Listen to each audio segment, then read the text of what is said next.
On the surface, it may appear that Kenya's visual arts industry is experiencing a lull, but behind the scenes, the industry radiates vibrancy. Art centers and galleries have emerged to offer support to the growing sector.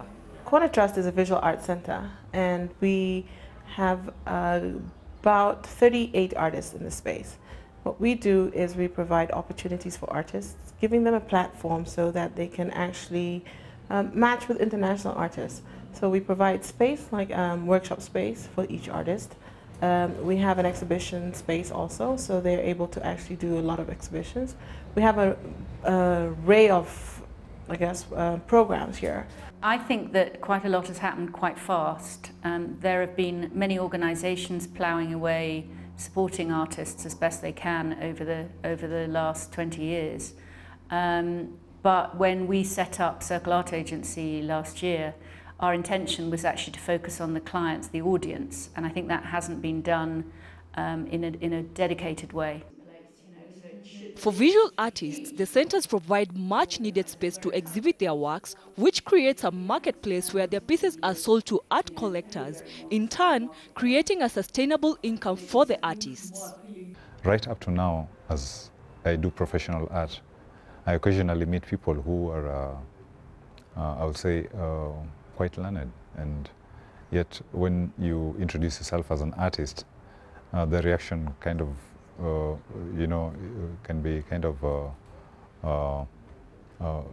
really surprising, because then somebody goes like, "Oh, so you can paint me? I mean, what do you do besides that?" And I think there's a lot that goes into art, right up to engineering design. I mean, a lot of it has roots in art, aerodynamics of cars and things like that.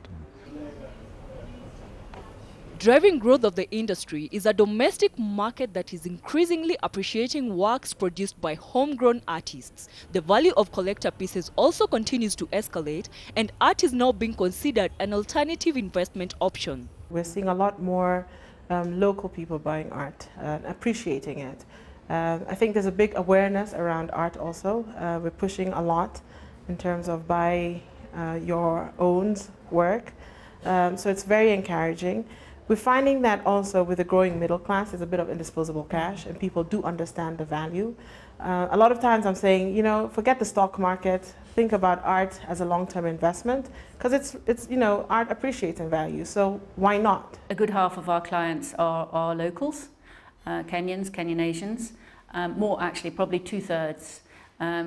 We have a collectors club, a small group of people who we organise events for, and that's very, very mixed. We're finding more and more locals buying art, and that's our main focus. Nevertheless, the lack of an education system that supports visual arts right from the elementary school level has been cited as a major challenge to creating a robust sector. A lot of these artists that we have here are self-taught. So, they don't have the tools for marketing. They depend on the galleries, and they depend on places like Corner Trust and art collectors to actually buy their work. So they're not really equipped well to market their own work. Another challenge is access to markets. We're a new market, so we've got to be a bit more aggressive in the way that we operate. How do we access these markets? That's a growing question, and it's a growing challenge. But slowly we're heading in that direction. Another hurdle has been the lack of government backing to visual arts. I think that's a great pity, because it is important, and the government does need to realise that the arts, I mean, I work in the visual arts, so I'm talking about the visual arts. I think perhaps literature, music and theatre are better at lobbying, because they tend to be more of a community-based type of art. Whereas visual arts artists are solitary. They work, they mostly work alone, so gathering a group of artists together to lobby isn't so easy. Though the visual arts industry may not depict a perfect picture of success, artists and gallery owners are positive about its future. Perhaps a second art auction could be in the offing after a successful debut in November last year.